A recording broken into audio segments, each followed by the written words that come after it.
and thanks to all of you attending episode number 5 of the Solmax series on electric liner leak location, the operator's guide to electric leak location preparation. And on with the show. First, we are going to give you a recap of the fundamentals of liner leak location and then move into areas and tasks you will need to understand to prepare for a liner leak location survey. We will discuss scheduling and need, site location and structure conditions, i.e. where is your pond and what are its current conditions, survey design questions. These are questions that help leak location providers develop your survey, electrical isolation tasks. These are tasks that must be addressed before we show up on site to make sure your survey is successful, safety items specific to line structures, and then tasks specific to each method requiring assistance from you. Then Jimmy will discuss leak location liner conductive guidance. So there are these two fish swimming to school one morning. An older fish swims by and says, "Morning, boys. How's the water?" The two young fish nod and swim on for a bit, and then one of the fish turns to the other and says, "What the hell is water?" You may recognize this joke from David Foster Wallace's famous talk, This Is Water. One of the main points of Mr. Wallace's presentation is that awareness and the obvious can be often hidden in plain sight. So how does this relate to our presentation today? Well, we are going to think through the obvious tasks to understand the entire process of leak location, from determining if you have a leak to repairing your liner. It's important to be prepared because all liners are going to leak eventually. Often, sites we survey are not prepared when we arrive. This will potentially cost the client time and money. That's you. This presentation is designed to help you understand the process of preparing for a leak location survey. It outlines essential tasks and questions to consider throughout the whole process so that your survey is done right the first time. There will be several action items that you will be responsible for to ensure that everything goes smoothly. And while many of the action items will seem obvious, the value of this presentation is that all of the information you need to work through the process is here in one place. We have thought through the obvious for you, ensuring time and cost savings. Okay, a leak location recap. Let's run through the basics really quickly. Note the two examples to the right. The top one represents a water-covered liner, and the bottom one represents a soil-covered liner.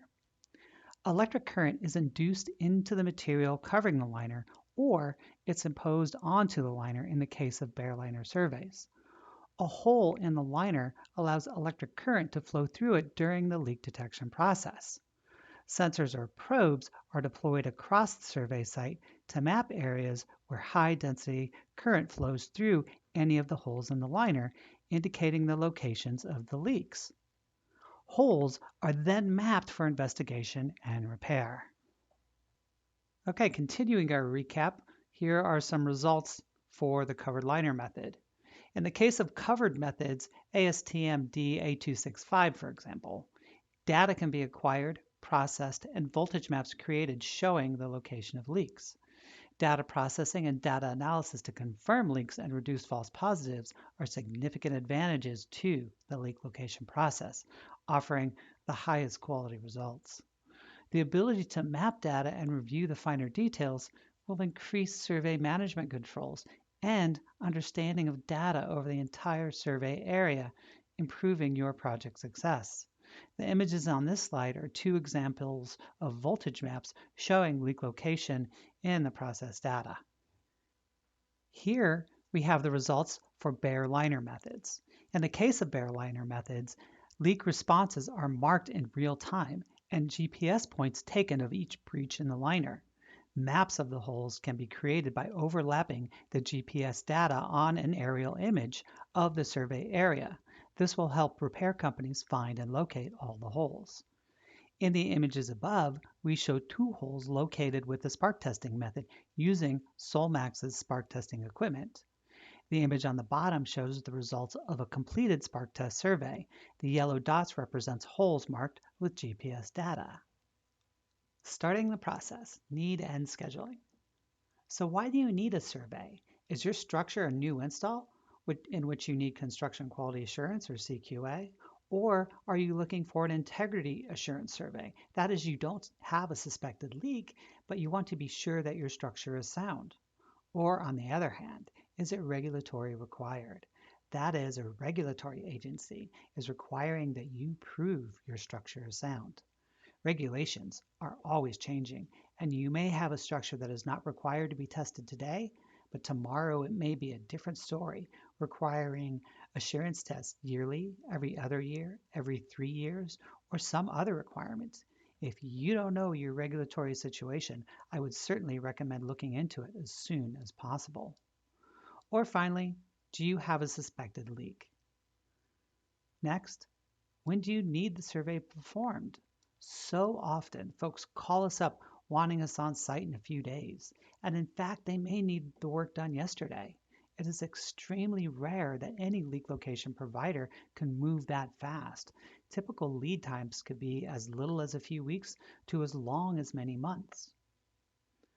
How might the project be impacted by weather, site constraints, or site schedules? For some sites, especially in cold regions, surveys can only be done at specific times of the year. And site constraints, such as hours of operation, can expedite or extend your survey. For example, is your site a 24/7 operation, or an 8 to 5, or on some other schedule? Often leak location surveyors will work 10 to 12-hour days and weekends. A leak location provider may also need to work at night in some cases, as we'll talk about later in the presentation, and this could impact site schedules related to your operation. I love this image. I found it on Google Earth in less than 5 minutes by simply looking around for geosynthetic structures to prepare for this presentation. This particular image has 8 different line structures. So often, clients will send us a KMZ file just like this one saying, hey, Pond 4 has a leak and needs a survey. Well, which one's Pond 4? Finding your site and understanding your structure. The location of your site can have a great impact on scheduling, cost, and safety considerations. So where's your site located? Is it in the desert, the tropics, alpine, or a high altitude site? Different locations may require survey adjustments. For example, if your structure is in the desert, temperatures can be extreme in the summertime. Large wrinkles can develop during the day, and temperatures can be dangerous for workers. Doing the survey at night when it's cooler can reduce the wrinkles, increase worker productivity, and make things safer. If you're in the tropics, rain and storms can be a challenge, and alpine environments can have ice issues. High altitude sites can be especially challenging. For example, we had our crew at more than 14,000 feet. They could only work 6 hours per day and had to take 15-minute breaks every hour. Please provide a labeled Google Earth KMZ file. This will not only give us a bird's eye view of your structure, but also help us understand where we might find supplies, housing, and food nearby for leak location crews. Next, what's the size and shape of your structure? Give us some dimensions. Is it a shallow pond, a deep pond, a landfill, a mining heap leach? And provide engineering plans if possible. Engineering plans can give us details that may have been forgotten and are not readily visible when looking at your structure. Often, the people requesting the pond survey were not there when it was built and may have little knowledge of the complete structure. Finally, provide on-the-ground current photos of the structure to be surveyed. This is really important. Industrial sites are always evolving, and Google Earth images may not reflect the current conditions of your structure or site. In fact, Google Earth images can be many months old to many years old. Additionally, current on-the-ground photos also provide better resolution of important features that may need to be considered when developing a survey. So after we understand your location, scheduling challenges, and the state of your structure, we are going to ask a number of questions to determine the type of survey you may need. Liner and cover material survey design. So how is your structure lined and what kind of liner is used? Is it single or double lined, conductive backed, smooth, or textured? Knowing if the liner is single or double lined will dictate how we set up a leak location survey for each situation. The same goes for whether or not the liner has conductive backing. For example, if we are surveying a pond and the system has a single liner, a reference electrode will go in the ground just outside the pond. If it's a double line system, the reference electrode will go between the liners. Also, if it's a double line system, the space between the liners will need to be flooded with water. If we're doing a bare liner survey and the liner is conductive backed, we can do a spark test survey. If the liner is smooth or textured, that gives us some indication on how well we can move around on the liner. Next, is the liner exposed or covered? Is it completely exposed, partially exposed, completely covered? Note the image to the right. In this situation, a single line system was partially covered with water, soil, and also bare. We actually did two different surveys on this structure. We did a pond survey for the fluid covered section and a bare liner survey for the exposed section. Next, if the liner is exposed, is it clean or dirty? And how dirty is it? If we're going to do any of the bare liner methods, the liner should be clean and dry. Stains or a paper-thin layer of dust, sand, or dirt in spots we can manage, but it's not ideal. If it's really dirty, the liner will need to be cleaned. Now, let's look at other aspects of covered liners. If the structure is a pond and covered with some type of solution, what is it? It's important to remember that clean, pure water is actually a resistor, and it's the things in the water that make a solution conductive. So if we have rainwater or snow melt in a pond, electric leak location may not work unless we add a substance to the water that will put more ions into the solution and thus make the fluid more conductive. On the other extreme, if the solution has many ions, it can be too conductive for some leak location methods to work because the electrical signal may attenuate to an extent that the sensors in the pond may not be able to detect it. Knowing the pH and the TDS will give us a good idea on how to set up the survey and which method to use. So if the liner is covered with some type of soil cover, we will want to know what kind that is, and that will give us an idea how resistive or conductive the material may be, and if we will need to wet it down to increase our signal.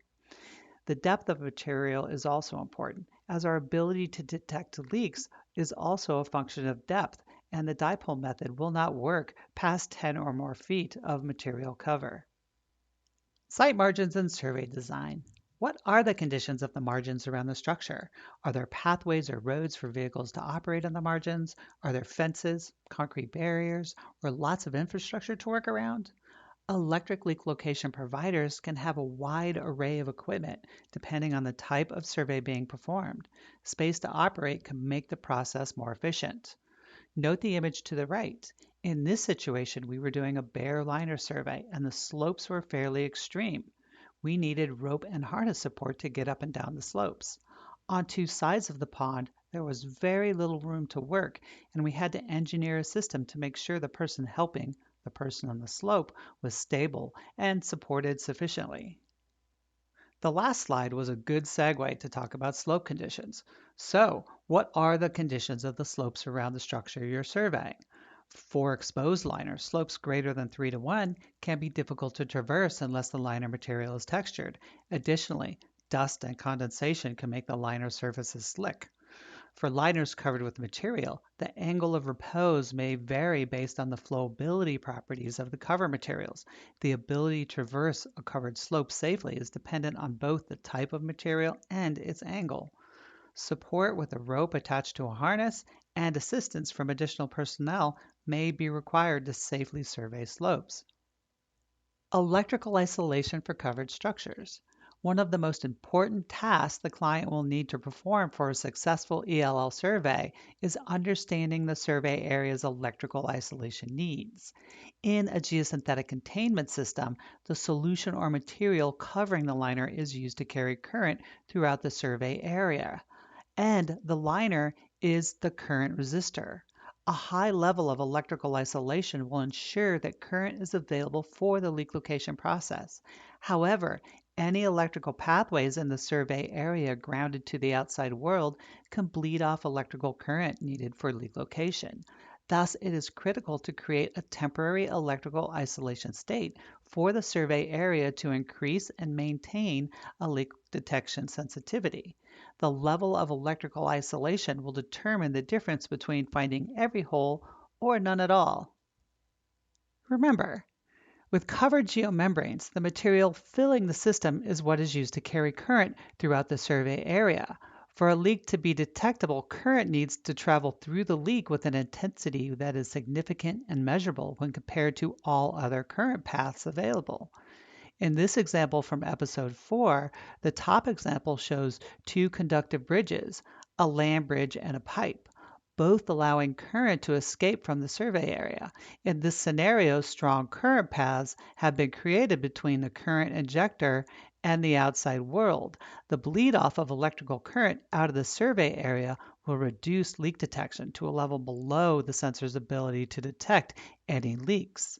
In the bottom example, we show a survey demonstrating good quality electrical isolation. The leak within the circuit creates a strong current path between the injector and the leak, allowing the operator to detect the hole in the liner.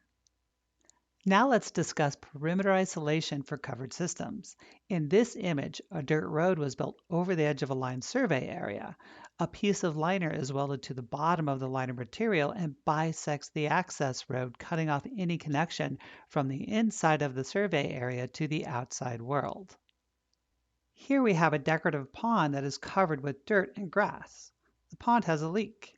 In order to survey the pond, an isolation trench needed to be dug around the entire perimeter of the pond, cutting off any electrical connection from the inside of the survey area to the outside world. Here are some examples of solution flowing into a pond. These are basically waterfalls. So we will need to divert the water or have it turned off in order to complete isolation.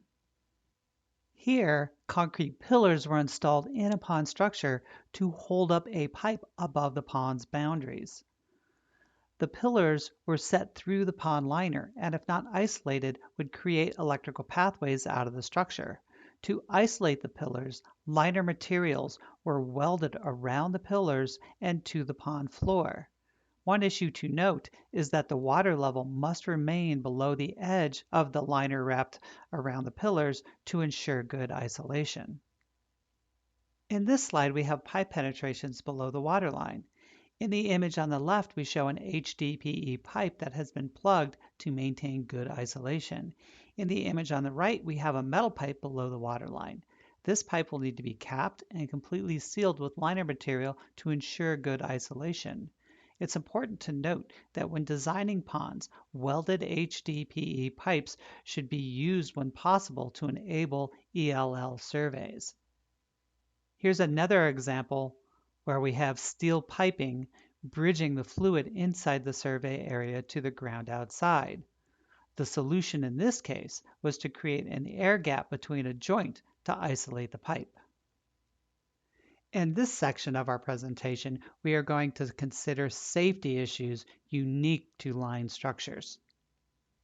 It will be important to consider the specific safety needs for your site related to your line structures. For instance, is your site regulated by OSHA or MSHA? What type of safety training is required to work on your site? MSHA has WAPR, safe driving, first aid, water safety, electrical safety. Depending on the type of survey you are performing and site safety concerns, your team could need none, all, or more training than is listed here. It is critical to note that safety requirements can be drastically different from site to site.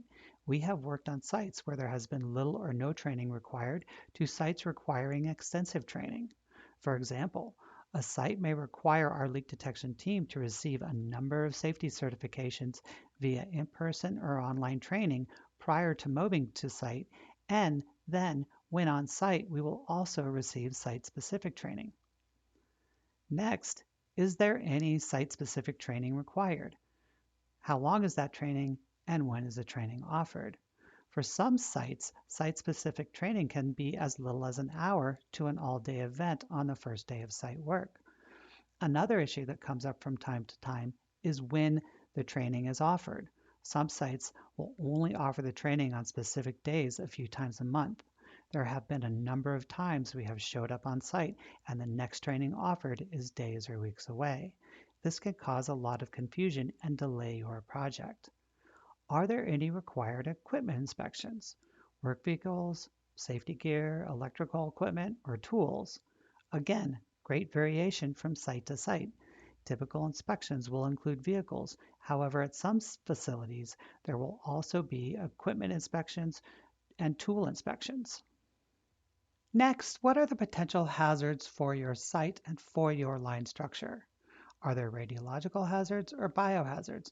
Maybe chem hazards? Is there extreme hot or cold weather? Knowing the potential hazards before we show up on site will help us design the survey incorporating any hazard mitigation needs. For example, we have worked on sites requiring dosimeters and radiological training, and sites with biohazards and chemical hazards requiring special personal protective equipment. Additionally, it's critical to understand dangerous weather conditions, such as extreme hot or cold weather. For example, a black liner can reach more than 160 degrees on a hot summer day. In this situation, we would design the survey to be performed at night to reduce any heat stress experienced by the leak survey team. What are the PPE requirements? Is there any special PPE? Our teams work at level D PPE, but may be required to have additional safety equipment, such as chem suits, rubber gloves, or special boots for walking on liners. It's important to advise your contractor well in advance, as procuring specific PPE items may take a significant amount of time due to their specialized nature. What are your communication requirements? Often, the sites we visit are in the middle of nowhere and out of cell phone range, so it's important to understand communication requirements for your area. For instance, if cell phones can't be used on site, then there's no dialing 911 in an emergency. We will need site radios or a sat phone should something unfortunate happen. Lastly, it's critical to monitor contractors to ensure they are safe and have what they need to perform this survey safely. We have been on sites where no one has checked with us during surveys to clients that have checked with us numerous times during the workday. It's also imperative to make sure the contractors you hire are working in a safe manner. Now we are going to cover soil-covered survey preparation, ASTM D7007. With soil-covered ELL methods, it is the soil that carries the current for leak location. Perimeter isolation will be the most important issue related to these kinds of surveys. These sites can be only a few acres to hundreds of acres in size. With the larger sites, it will be essential to monitor and maintain boundary conditions to ensure electrical isolation while the survey is in progress. This is because surveys for larger sites can take a long time and site operations may continue while the survey is in progress. Site personnel not associated with the leak detection team can unwittingly breach boundaries, removing isolation. Next, if slopes are steep, contractors may need fall protection support. If fall protection is needed, it will be important to determine who is going to supply the extra support needed, the client or the contractor, before the EL team arrives on site. It is also very important to understand tie-off rules for your site, as they can vary greatly from site to site. For example, some sites will allow you to tie off from a truck bumper or a fence, while other sites will have strict rules concerning tie-off procedures. Survey sensitivity may be a challenge if the cover material is extremely dry. Contractors may need water and support personnel to spray the soil cover to ensure good conductivity. This is quite common for arid and dry regions. Additionally, as mentioned earlier, soil cover sites can be extremely large, so water trucks may be needed to support the large water needs. In this slide, the image to the left is a great example of perimeter isolation issues for soil-covered liner surveys. The picture shows a portion of a 90-acre heap leach pad being built. We were at a stopping point because we had finished surveying all of the material that could be surveyed and had to wait for more of the project to be completed before we could continue our work. When we came back after 2 weeks, we discovered the site had built a haul road over the edge of the boundary. The project had to be stopped and heavy equipment needed to be brought in to dig down to the liner across the haul road so an isolation flap could be installed. On the right, we show an image of a survey area being sprayed with water to increase conductivity. Water-covered liner survey prep. With water-covered ELL methods, it is the solution that carries the current for leak location surveying. Following isolation for covered liners, discussed in slides 15 through 22, it is important to note whether your survey will be a wading test or a deep pond test. In either case, it will be necessary to consider water management. If a wading survey, the water level should be lowered to a level that a surveyor can wade through efficiently, approximately 3 feet. And if it's a deep pond survey, the water level should be raised so the pond is as full as possible. Next, do you have a single line or a double line system? If you have a double line system, the space between the liners will need to be filled with water. It is critical to note that pond structures can be extremely large, on the order of a few acres to more than 100 acres.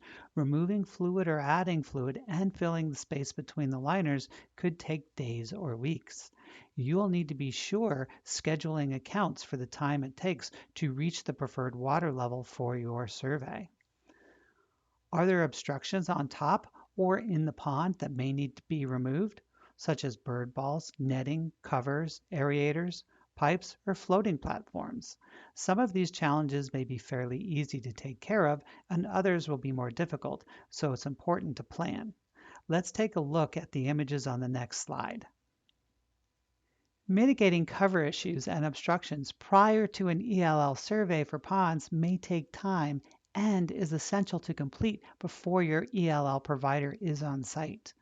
Obstructions in the pond may need to be moved as the survey progresses, or completely removed if possible to prevent equipment entanglement and make sure the liner below the obstruction is tested. Note the image in the lower left corner. Here we showed up on site and the bird balls were tightly packed and somewhat frozen together, making it impossible to survey the pond. However, there was a simple fix. We simply had the client raise the water level a number of inches and the bird balls dispersed, making space for our equipment. In the middle bottom image, the bird netting was easily removed prior to the survey commencing. In the images on the right, the floating platform was moved as the survey progressed, and the aerators were simply turned off while the survey was in progress. I'm going to discuss exposed geomembrane testing, preparation, and support. So it depends a little bit on which method you're using to test the exposed geomembrane, but the testing methods can be grouped into two categories: the water-based methods and the high-voltage-based methods. So the water-based methods are where the water carries the current. And those methods include the water puddle and water lance methods, or ASTM D7002 and D7703. These methods are much more tolerant of wet and dirty geomembrane than the high voltage based methods. Those high voltage based methods are where the air carries the current, and they are ASTM D7953 and D7240, or the arc and spark testing methods. They're not tolerant of moisture at all, but they are somewhat tolerant of dirt. The dirt actually physically gets in the way of the electrical signal finding that hole. However, all of the methods are sensitive to extensive areas of standing water. The geomembrane needs to be reasonably clean, of course, cleaner for the high voltage methods than the water-based methods, and there can't be any overlying geotextile or geocomposite in place. None of these methods are electrically dangerous. The water-based methods use a very low DC voltage, and there's absolutely no safety risk in terms of electrocution. The high voltage-based methods, on the other hand, they actually use up to 35,000 volts DC, which sounds really scary, but it's a lot like an electrical cattle fence, where it's a really high voltage but a very low current. So there's actually a current limiter that's set to less than 2 milliamp So it's not gonna hurt anybody, but they say that anybody with like an electronic pacemaker shouldn't get zapped with one of these things. So the geomembrane testing support also depends on which method you're using. The water-based methods all require a lot more support than the high voltage based methods. So you need to have a water truck full time and garden hoses extending from the water truck to the testing equipment. You also need 1 to 2 laborers per equipment operator depending on the hose length. So if it's a fairly small site, you can get away with fairly short hoses. You only need 1 laborer to move that hose around. But if it's pretty long, I would say, more than about 300 or 400 feet, you're going to need an extra laborer. And also the water supply shouldn't be excessively silty because it can clog the spray nozzles, particularly for the water puddle method, not so much the water lance method. The high voltage based methods don't require any support unless the slopes are too steep to walk without support. Then you're going to need some support, and I'll show you what that might look like. Let's start with the water puddle method. So you see here, this is a water puddle method apparatus, and there's a hose leading to the structure. I was actually the laborer for this project, and I stepped away to take this photo, but normally you would see a person walking right behind the water puddle operator, and that's just to get the weight of the water hose from pulling on the equipment, because the person can't walk with the weight of the hose attached to it. One thing I'd like to point out about this project is, see at the toe of the slope here, there's a sand layer there. This was a very dusty, dry site, and it just couldn't be helped. Sand was constantly being collected at the toe of the slope because it got blown there by wind. And some of the sand was up to about 4 inches deep. Typically what happens when there's a hole connected to the sand network, you'll get a signal. As soon as your equipment touches anywhere in the sand, you'll get a leak signal. At this particular project, because the sand was resistive enough, I was actually able to pinpoint through 4 inches of sand. So we were actually able to keep that sand layer in place when we did the testing. We just had to go a little bit slower to make sure that that sand material was wetted as we went. And then fortunately, I was able to pinpoint on that material. I've had other sites where, the minute you hit the sand material, especially if it's really wet or if it's more of a clay material, you'll hit the material, you get a maximum tone, and then what you have to do is actually break that material, like cut it in half, and then touch one half of the material and see if the signal is coming from the patch on, say, the left versus the patch on the right. And then you just keep cutting the material in half, cutting it in half until you can find out which patch of material it's coming from. So you can see it gets really time consuming, and if the entire floor was covered in sand, it would just be impractical to test that way. But basically anytime you have material that's covered, and that would include a puddle of water, if there's a hole somewhere in that covered area, the whole thing will give a signal, and you're not going to be able to pinpoint unless you actually remove that material. So this photo shows the laborers directly behind the water puddle operators, and sometimes you need 2 sets of equipment to cover an area quickly. So again, you would need 2 sets of hoses to cover that area.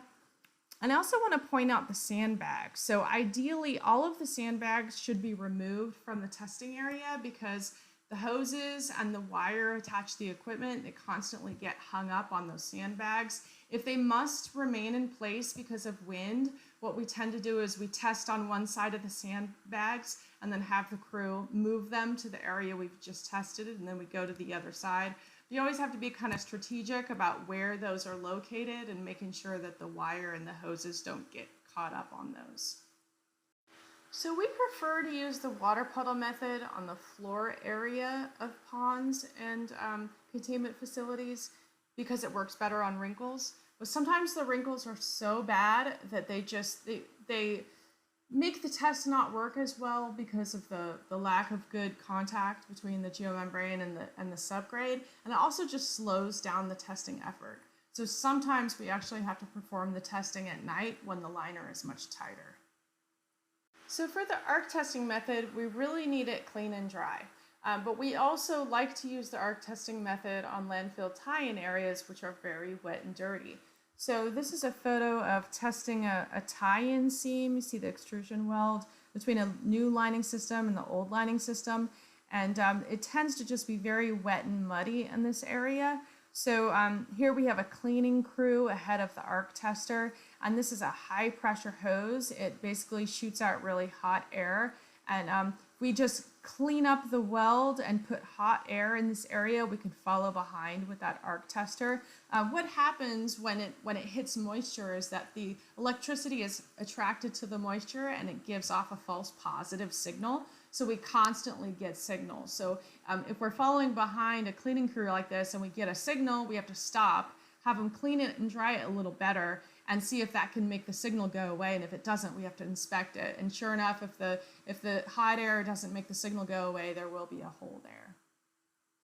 So we generally tend to prefer to use the water puddle method because it is more tolerant of wet and dirty sites, and it's much faster, and it works better on wrinkles and patches than the high voltage testing methods. But we can only use it as long as the slopes are safe to walk in the presence of water. So by that, I mean it has to be textured geomembrane and also no steeper than 3 horizontal to 1 vertical. So if you have smooth 3-to-1s, you got to do arc testing on the side slopes. Also, the high voltage testing methods work better on slope surfaces because when you apply that water using the water puddle, the water just wants to dribble across the surface of the liner rather than through holes. So it's very common for us to use water puddle on the floor and arc testing on the side slopes if we can't water puddle test those side slopes. So, arc testing can be done on any slope. It's just that we need additional support if we can't walk on it safely without support. So some of the questions you need to ask are for the liner installer crew, did they use any support when they installed the liner? Do they have ingress or egress ladders? If they needed support, then the testing company doing arc testing would definitely need support. So the types of support that you want to use will depend on your slope and will depend on the equipment that you have on site. So if we do need support, we will ask for a harness connected to a rope. So you can use different things to attach that rope on the top of the slope. And extreme slopes might also require a ladder. So we've had slopes that are so steep that we can't really walk safely even with a harness. We have to have something to support our feet as well, or else our feet will come out from underneath us. So for short tank walls, ladders can be used, but for tall tank walls, you need some kind of lift or other kind of support. So this site looks like it's smooth geomembrane. It might be 3-to-1 slopes. It might be a little steeper in some spots. So we had to use some type of support for this project, and they had a backhoe on site, so we're able to attach the backhoe. You can also use something like an ATV. You can also use a person as long as they're capable of supporting that rope. But the important thing is that if you have a large area to test, you want to make sure that whatever you tie off to is easily movable. I've had sites where I can tie off to static structures because they're not that large. The testing area isn't that large, but you may need to move around. Also shown in this photo, you see he's testing the side slopes first while they're cleaning the floor of the pond there. You see they got a little bit of rain, so they're actually sweeping up a lot of that dirt there. So we often try to work with a site where the bottom might be dirty, so we test where we can while they kind of catch up to making the liner ready to test. This was a geomembrane face dam, and they had a scaffolding in place. So this is what the liner installer used. And so we would just go up and down, right and left with this thing to test. This is a tank wall, and we had a scissor lift that we're able to go up and down and right and left. The thing to remember with all these different types of support is that they're always going to take additional testing time. So, we're very familiar with the speed it takes for us to test if we can walk, but with different types of support, we really depend on the site to provide us with support that's going to allow us to test in a timely manner. So if there's holdups with moving this support around, the testing is going to take a lot longer than expected. I want to briefly go through the conductive history and how we arrived at today's leak location conductive. Conductive geomembranes began in the early 90s, and there was multiple steps throughout its history to arrive from a regular conductive geomembrane to today's leak location conductive geomembrane. It was initially developed for an exposed leak location survey tool back in the early 90s, utilizing existing spark testers that came from the pipeline industry. And it was really a competition between these other exposed leak surveys with the water lance, and the water puddle methods. And it was typically mainly used in different types of impoundment structures. One thing though, as we began to spark test, and then other electrical leak surveys started to try to utilize these conductive geomembranes, some issues popped up. In exposed surveys with the water lance and water puddle, what we started to see is a false positives along the seam of the panels where they're being fusion welded together. And so as I show in this illustration here, you can see the double fusion seam. You can see the black here represents the conductive surface on the bottom of the geomembrane. And as these water puddle methods or even spark test, what you'll see is the current would flow across the fusion seam and create a false positive. So this is one of the issues we saw with the exposed surveys. Now, when they would come and do some kind of weighting method, D7007 dipole, what they started to see is the same kind of issue is as you charge that water above the geomembrane, the current would flow through the fusion seam right here along the conductive, through the fusion seam to the bottom panel.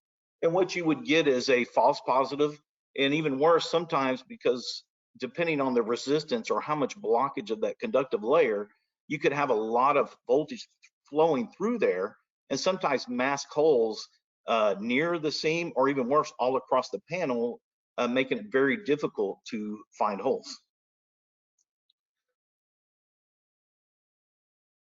So what we had to do is look at innovation of different tools and techniques so that conductive could move to a new generation where it can be formed not just spark testing, but can be utilized in all these different electrical survey methods. So one of the innovations was the ISO wedge. We use this on exposed and covered. We have and you can see right here on the top right, it's just a wedge with a special nodule on it to help contain the squeeze out management, which I'll talk a little bit more later, as well as the S100 spark tester that is used on the surveys as well. And then we also came up with the leak location conductive guide so that we can do the covered surveys.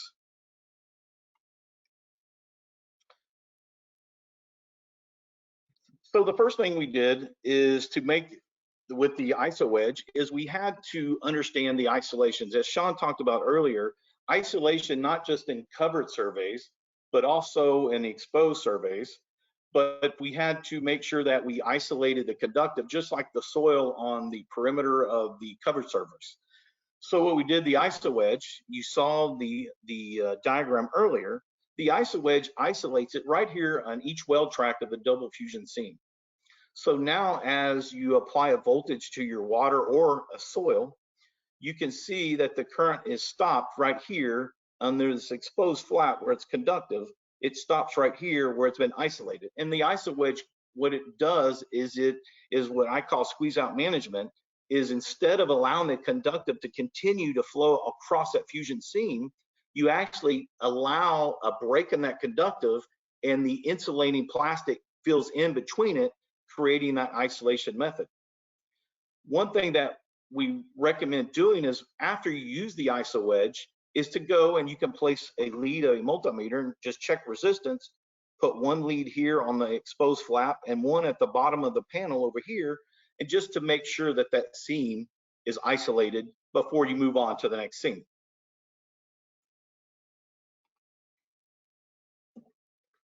The same thing with the extrusion seams. So you can see here in the top right, typically you have an extrusion seam, they do grinding, and they put a patch right here in the middle. And what can happen though is you have that squeeze out conductive that runs right along this fusion seam. And what you need to make sure is to break that, because if you don't, you can have a false positive flow along that squeeze out bead underneath the extrusion bead of the patch, and you can get a false positive. You can see right here, he's starting to prepare the seam before he puts the patch on. And what he'll do before he puts that patch on to tack it in and start welding is he's going to put a lead of his multimeter here and over here to make sure that there's an isolation in that squeeze out bead along the fusion seam. The same thing with perimeter isolation.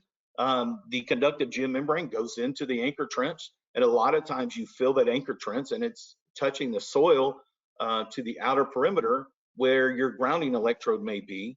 And so what you can have is you can have electricity flowing along this flap into the outer perimeter, could bleed off voltage and make it a little harder to find holes in your covered surveys.